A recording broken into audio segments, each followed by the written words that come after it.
হঠাৎ করে একদিন রওজায়ে পাক থেকে আওয়াজ আসলো যে মঈনুদ্দিনকে ডাকো। উচ্চ আওয়াজ দিয়ে বলুন না সুবহানাল্লাহ। আমার নবী রওজা মুবারক থেকে আওয়াজ দিচ্ছেন, আমার মঈনুদ্দিনকে ডাকো। তখন খাদেম রওজায়ে মুবারক থেকে আমার নবীর আওয়াজ শুনলেন। সুবহানাল্লাহ বলেন না একটু। আমার নবী জিন্দা নবী, হায়াতুন নবী। তখন খাদেম খুঁজতেছেন মঈনুদ্দিন, মঈনুদ্দিনকে, মঈনুদ্দিনকে। তখন অনেকে উত্তর দিল আমার নাম মঈনুদ্দিন, আরেকজন বলতেছে আমার নাম মঈনুদ্দিন, আরেকজন বলতেছে আমার নাম মঈনুদ্দিন। তখন খাদেম গিয়ে আমার নবীর দরবারের মধ্যে আরজি পেশ করলেন, ইয়া রাসূলুল্লাহ, ইয়া হাবিবাল্লাহ, আমি তোকে ডাকতেছি, অনেক মঈনুদ্দিনকে আমি পেলাম। ইয়া রাসূলুল্লাহ, কোন মঈনুদ্দিনের কথা আপনি বলতেছেন? তখন আমার নবী বলতেছে যে মঈনুদ্দিন চিশতিকে তুমি ডাকো। সুবহানাল্লাহ বলেন না। খাদেম খুঁজতে খুঁজতে যে তোমাদের মধ্যে মঈনুদ্দিন চিশতি কে আছো, তখন আমার গরিবে নওয়াজ বললেন আমার নাম হচ্ছে মঈনুদ্দিন চিশতি।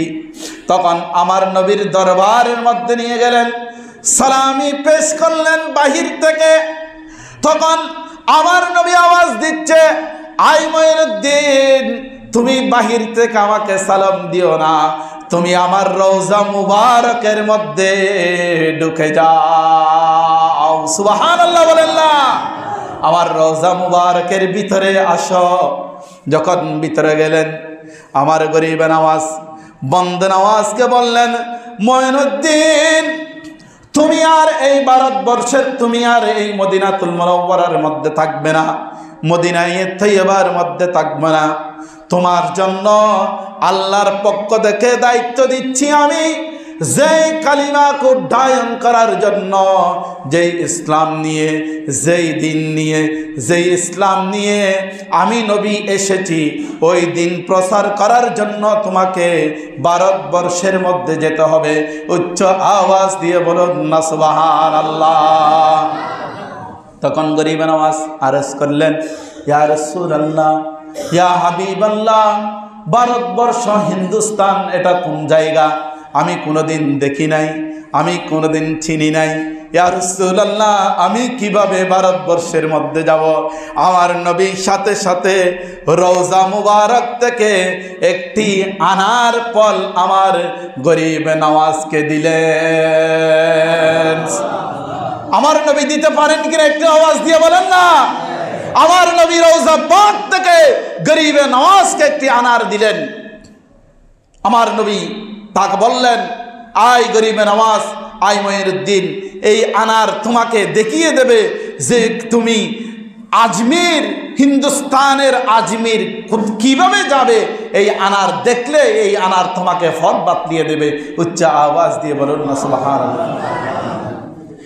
ইতিহাসের মধ্যে আসতেছে আমার গরিব নওয়াজ যখন আমার নবীর দেওয়া ওই আনারের দিকে দেখলেন, দেখা যাচ্ছে পূর্ব থেকে পশ্চিম, উত্তর থেকে দক্ষিণ সমস্ত পৃথিবী ওই আনারের ভিতরে দেখা যাচ্ছে।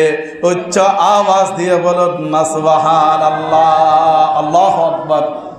ওই আনারের ভিতরে দেখা যাচ্ছে। আমার গরিব নওয়াজ সফর শুরু করলেন।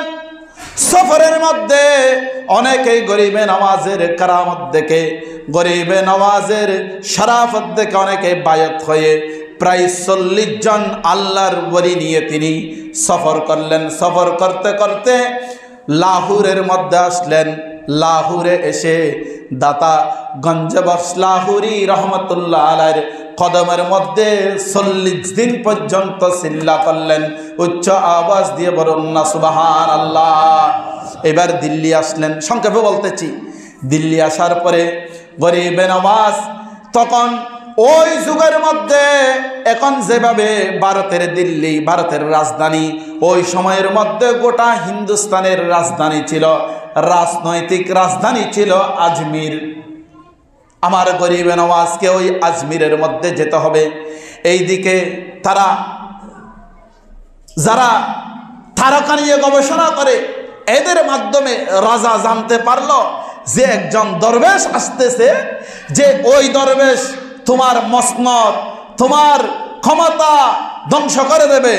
রাজাকে যখন এই কথা বললেন, রাজা চতুর্দিকে পাহারা বসায় রাখলেন যে একজন দরবেশ আসবে, এই দরবেশকে এইখানে আমার এলাকার মধ্যে জায়গা দেবে না। তখন গরিবে নওয়াজ যেতে যেতে আজমির যখন গেলেন, ওখানে গিয়ে একটি গাছের নিচে ওই 40 জন আল্লাহর ওলি সহ গাছের নিচের মধ্যে অবস্থান করতেছেন। তখন ওই যুগের পিতৃরাজের যারা সৈন্যবাহিনী আছে তারা তাদেরকে বললেন, আল্লাহর ওলিদেরকে, গরিবে নওয়াজকে বললেন যে এই দরবেশ তোমরা এখান থেকে উঠো, এখানে আমাদের রাজার উট বসে, উট থাকে এখানে, উটের অবস্থান, তোমরা এখান থেকে উঠে যাও। গরিবে নওয়াজ বললেন, হ্যাঁ উট বসবে এখানে, আমাদেরকে তুলে দিচ্ছ, উট বসবে, বসেই থাকবে আর উঠবে না। সুবহানাল্লাহ বলেন না। তখন গরিবে নওয়াজ কিছুদিন জায়গার মধ্যে বসলেন, গিয়ে অবস্থান করলেন। ওই জায়গার মধ্যে যেই দিন উট চারণভূমি থেকে এনে রাতে যখন ওখানে বসাই দিলেন, সকালবেলা যখন আসলেন, যেই উটগুলোকে উঠে তুলে আবার চারণভূমিতে নিয়ে যেতে হবে না, যখন আসলেন উটগুলো আর উঠে না। একদিন নয়, 2 দিন নয়, 3 দিন নয়, প্রায় 3 দিন যাবৎ ওই উটগুলো আর উঠতেছে না। তখন রাজাকে খবর দিল যে আমাদের মহারাজা এই অবস্থা, আমরা এই দরবেশকে ওখান থেকে তুলে দেওয়ার পর থেকে যে এই দরবেশের কারণে আমাদের উটগুলো আর বসা থেকে উঠতেছে না। সুবহানাল্লাহ বলেন না। উঠও গরিবে নওয়াজের কথা শুনতেছে, উট আল্লাহর সৃষ্টি, উঠও গরিবে নওয়াজের কথা শুনতেছে। তখন উটগুলোকে আর তুলতে পারতেছেন না। তখন রাজা আদেশ দিল, যাও তোমরা ওই দরবেশের কাছে ক্ষমা চেয়ে নাও, দরবেশের কাছে ক্ষমা চেয়ে তাকে ওই জায়গার মধ্যে অবস্থান করতে দাও। তখন গরিবে নওয়াজের কাছে ক্ষমা চাইলেন, গরিবে নওয়াজ ক্ষমা করে দিলেন। তারপর উটগুলো বসা থেকে উঠেছেন। উচ্চ আওয়াজ দিয়ে বলুন না সুবহানাল্লাহ। অনেক লম্বা ঘটনা। এরপরে ওখানে অবস্থান করতেছেন, থাকতে হবে। এখন থাকতে হলে পানির প্রয়োজন, গোসলের প্রয়োজন, উজুর প্রয়োজন। এখানে পানির উৎস ছিল ওই সময়ের মধ্যে আয়না সাগর, যেটাকে আনা সাগর বলা হয়। এই আনা সাগর ছিল পানির উৎস। সমস্ত মানুষ ওখান থেকে ওখানে গোসল করত, তাদের গরু ছাগলকে পানি খাওয়াতো, এগুলো ব্যবহার করত। তখন রাজা আদেশ দিল পাহারাদারদেরকে যে কোনো দরবেশ যেন এই আনা সাগর থেকে পানি নিতে না পারে, গোসল করতে না পারে, পানি খেতে না পারে, সেই ব্যবস্থা করো। পাহারাদার লাগিয়ে দিল। তখন আল্লাহর ওলির আগে আমার গরিবে নওয়াজের দরবারের মধ্যে বললেন, হাই গরিবে নওয়াজ, যে মুসলমানদের জন্য, আমাদের দরবেশদের জন্য আনা সাগরের পানি তো বন্ধ করে দিয়েছেন। তখন আমার গরিবে নওয়াজ, ফখরুদ্দিন নামের একজন দরবেশ ছিল, এই আল্লাহর ওলিকে বললেন, আমার গরিবে নওয়াজের খাদেমকে বললেন, যাও একটা বদানা দিলেন। আমার গরিবে নওয়াজের বদানাটা দিয়ে বললেন, যাও তুমি গিয়ে আয়না সাগরের পাড়ের মধ্যে গিয়ে তুমি বলো, আয়না সাগরের পানিকে বলবে যে তুঝে মেরে খাজা নে বুলায়া। উচ্চ আওয়াজ দিয়ে বলুন না সুবহানাল্লাহ। আয়না সাগরের পানিকে বলতেছে, এই আয়না সাগরের পানি, তোমাকে আমার গরিবে নওয়াজ, আল্লাহর বন্ধু, আল্লাহর মাহবুব বান্দা আমার গরিবে নওয়াজ তোমাকে আহ্বান করেছেন।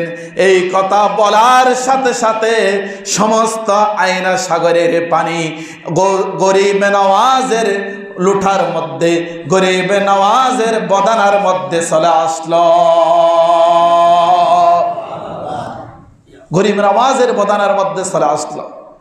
তখন একদিন, 2 দিন, 3 দিন যাবত তারা কেউ পানি খেতে পারতেছে না, তাদের গরু ছাগল প্রায় মরে যাচ্ছে পানির অভাবে, এমনকি পানির ফোয়ারার মধ্যেও কোনো পানি নাই। তখন রাজার কাছে গিয়ে বলল, আয় আমাদের মহারাজা, যে আয়না সাগর গোটা শুকিয়ে গিয়েছেন, কি আজব ব্যাপার ওই দরবেশের কারণে। তখন তারা গিয়ে তাদেরকে বলল যে তোমরা গিয়ে ওই দরবেশের কাছে ক্ষমা চাও এবং তাকে বলো যে মুসলমানেরা আয়না সাগরের পানি ব্যবহার করতে পারবে। এই কথা বলার সাথে সাথে আমার গরিব নওয়াজ খাদেমকে বললেন যে আমার এই লোটাটা, আমার এই বদানাটা আয়না সাগরের মধ্যে ঢেলে দাও। আয়না সাগরের মধ্যে ঢেলে দেওয়ার সাথে সাথে গোটা আয়না সাগর পানিতে পূর্ণ হয়ে গেল। উচ্চ আওয়াজ দিয়ে বলুন না সুবহানাল্লাহ। আল্লাহ রাব্বুল আলামিন আল্লাহর ওলিদেরকে এমন পাওয়ার দিয়েছেন, এমন ক্ষমতা আল্লাহর ওলিদেরকে দিয়েছেন যে আল্লাহর সৃষ্টি পর্যন্ত, পানি পর্যন্ত আল্লাহর ওলির কথা মানতে বাধ্য হচ্ছেন। উচ্চ আওয়াজ দিয়ে বলুন না সুবহানাল্লাহ। এই ক্ষমতা আল্লাহ রাব্বুল আলামিন আল্লাহর ওলিদেরকে দিয়েছেন, আল্লাহর বন্ধুদেরকে দিয়েছেন। উচ্চ আওয়াজ দিয়ে বলুন না সুবহানাল্লাহ। ক্ষমতা কে দিয়েছেন? আল্লাহ। ক্ষমতার মালিক আল্লাহ। আল্লাহ আল্লাহর বন্ধুদেরকে চাইলে এই রকম অলৌকিক ক্ষমতা দান করতে পারেন কিনা একটা আওয়াজ দিয়ে বলেন না। আল্লাহ পাক চাইলে আল্লাহর ওলিদেরকে এই রকম ক্ষমতা দান করতে পারেন। আমার গরিবে নওয়াজকে এই রকম ক্ষমতা আল্লাহ রাব্বুল আলামিন দিয়েছেন। সেজন্য শায়ের বলতেছেন, খাজা হিন্দো वो दरबार है आला तेरा, कभी महरूम नहीं मांगने वाला तेरा। आई गरीब नवाज, আল্লাহ আপনাকে এমন পাওয়ার দিয়েছেন, কোন সায়েল, কোন ভিক্ষুক আপনার কাছে গিয়ে যা চাই যে আপনার উসিলায় আল্লাহ বন্দাদেরকে থা দান করেন। উচ্চ আওয়াজ দিয়ে বলুন না সুবহানাল্লাহ। আজকে আমার গরিবে নওয়াজের জীবিত থাকেন সময়কালে আমার গরিবে নওয়াজ এই ভারতবর্ষের মধ্যে, হিন্দুস্তানের মধ্যে 90 লক্ষ মুসলমান বানিয়ে আজকে আমরা ওই মুসলমানদের ওয়ারিশ আজকে হচ্ছে আমরা। আজকে মসজিদ পেয়েছি, মাদ্রাসা পেয়েছি, মুসলমান হয়েছি, কালিমা পেয়েছি, কুরআন পেয়েছি, হাদিস পেয়েছি, সমস্ত কিছু আমার গরিব নওয়াজের কদমের সদকা। উচ্চ আওয়াজ দিয়ে বলুন না সুবহানাল্লাহ।